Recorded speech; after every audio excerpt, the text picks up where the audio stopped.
An entire world is ready for you to start your career teaching the path to wellness. Mastering the science of mindfulness.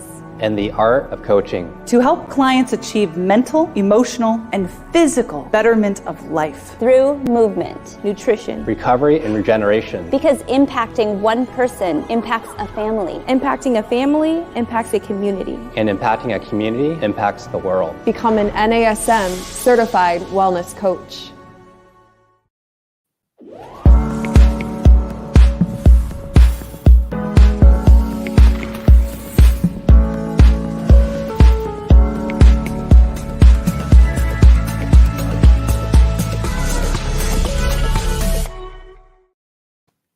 Hey everyone, welcome to our Strong Mind, Strong Body podcast. I'm your host, Angie Miller, and today it's just me and you. So thank you for joining me.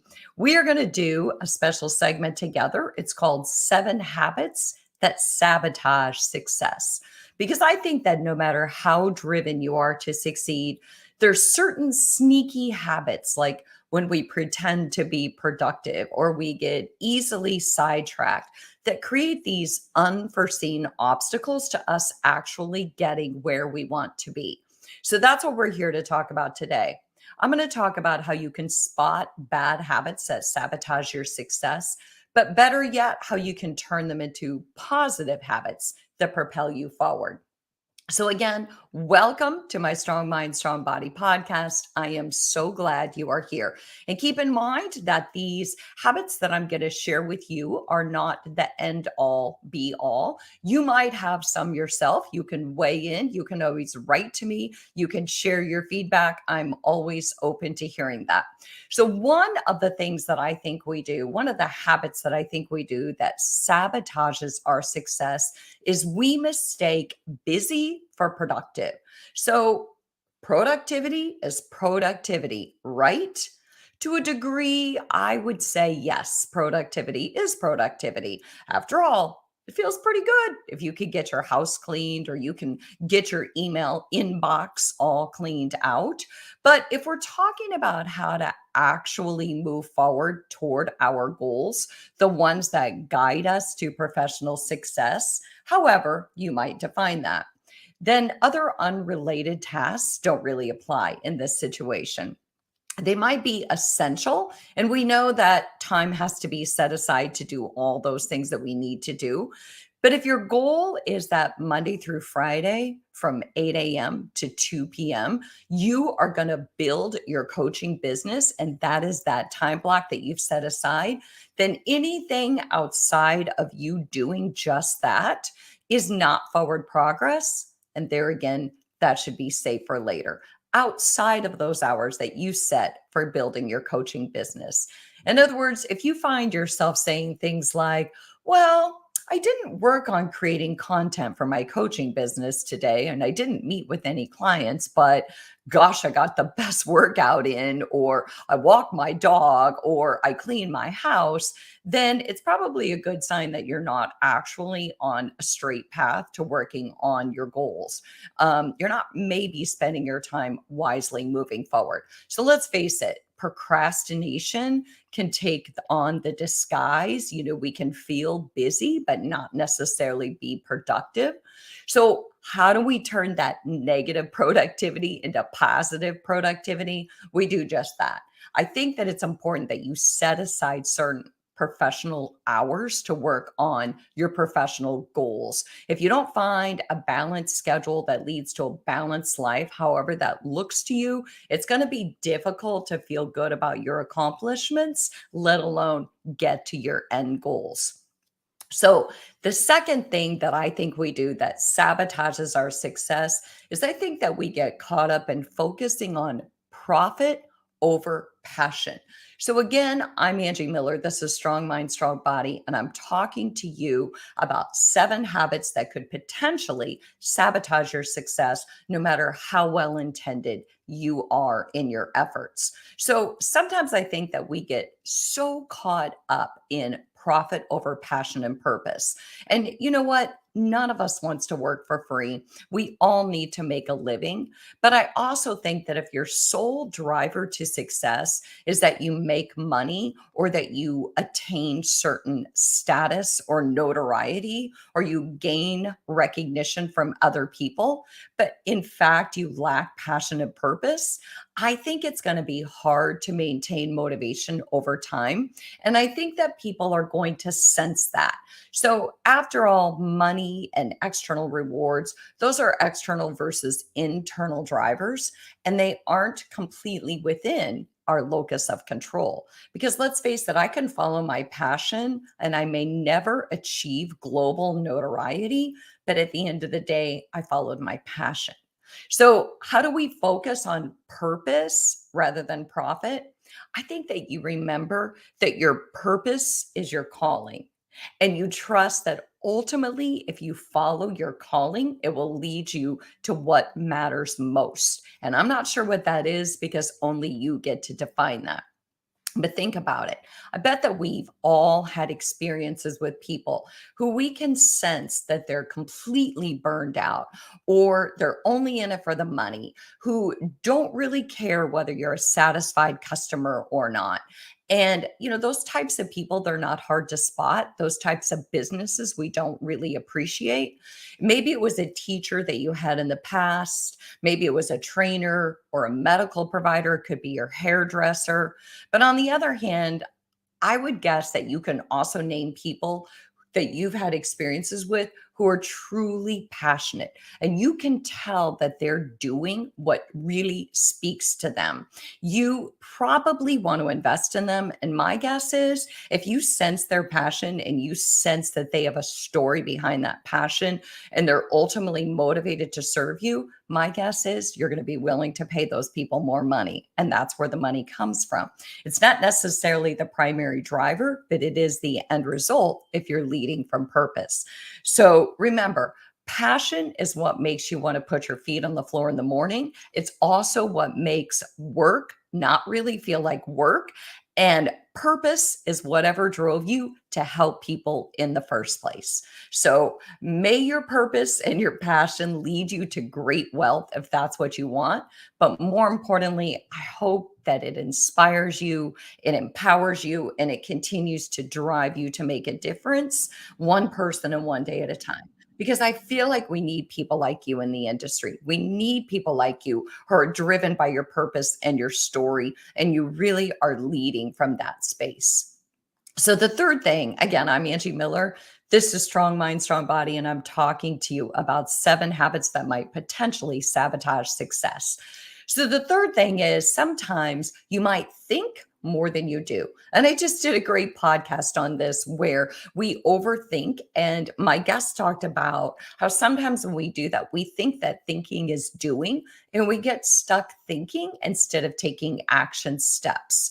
So sometimes you might create these what if scenarios and you try to control all the variables. That's what I call it. Like, what if this happens? What if that happens? What if this goes wrong? And you're trying to make sure that you're fully ready. But I always think about that saying from Lorne Michaels of Saturday Night Live, where he says, the show doesn't go on because it's ready. It goes on because it's 11:30 or whatever time it is. In other words, if we wait to be ready, chances are we're never going to feel ready, because how do we define ready until we get out there and we put ourselves out there?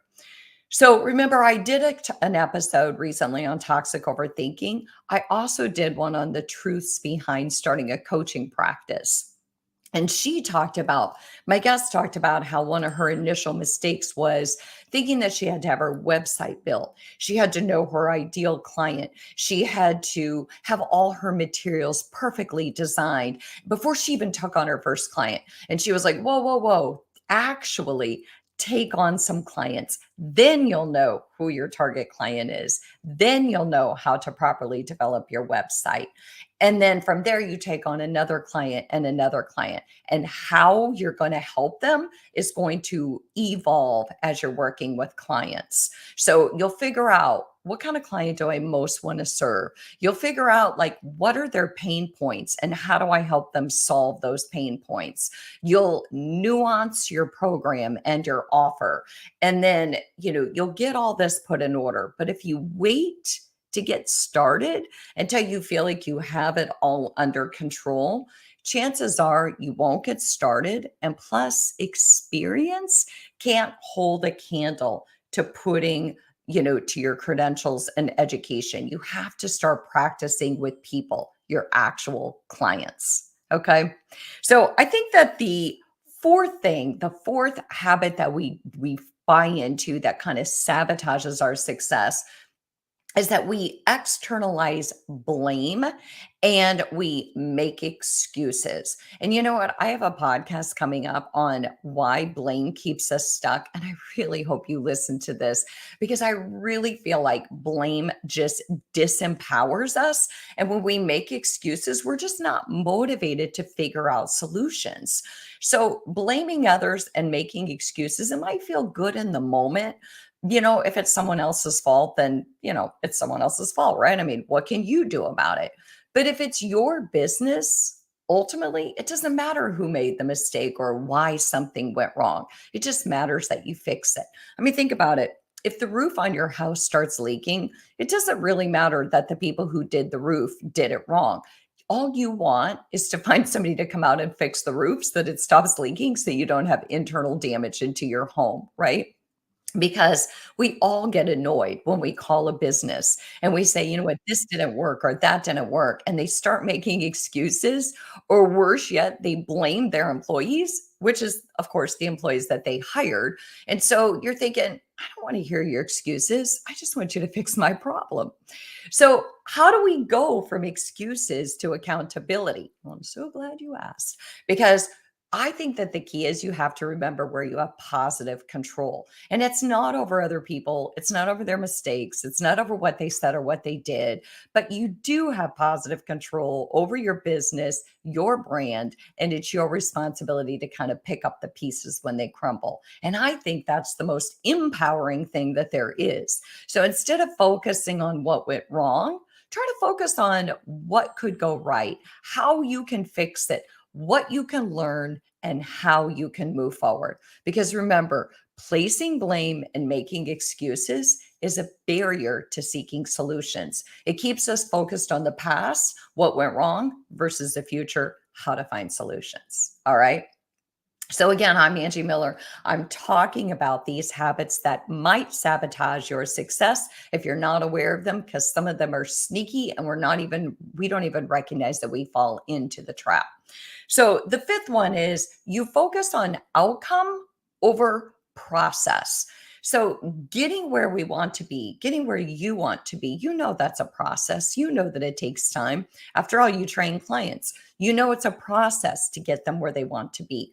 And if they're only focused on the end goal, it can be difficult to keep them present-minded and focused.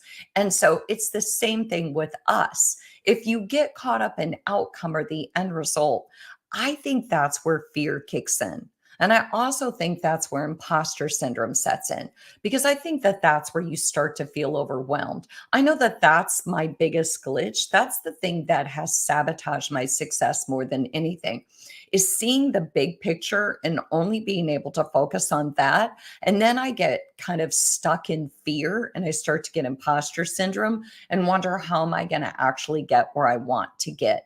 It's like looking at the top of a massive staircase and then thinking, how do I get to the top? And forgetting it's very simple, one step at a time, right? And then one step empowers you to take the next step.